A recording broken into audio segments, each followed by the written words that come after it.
Hi, it's time for another exercise. This time we'll focus on aligning layers as fast as possible because it's an essential part of any efficient workflow. I strongly believe that if you master this skill, you'll be much quicker in your everyday projects. Here's the first part of your task. You have 9 rectangles that need to be arranged in a perfect grid. Be as efficient as you can and make sure everything is pixel perfect. Use all the knowledge from these previous lectures because you'll need it. You can work with smart guides, the alignment tools, or a combination of them.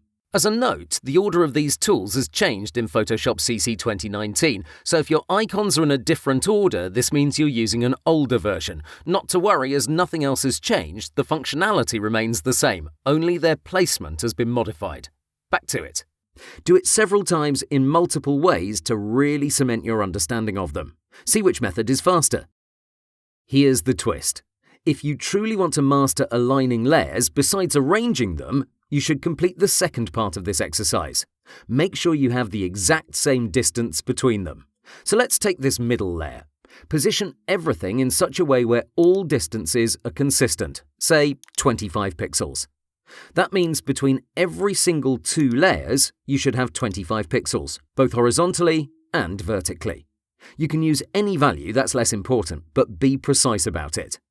In total, this exercise should take no more than 5 minutes to complete.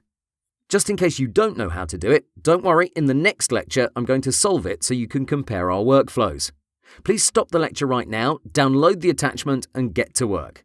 As a bonus, make the background layer red and post it in the comments section. Use the fill command and see how you do. Good luck and have fun.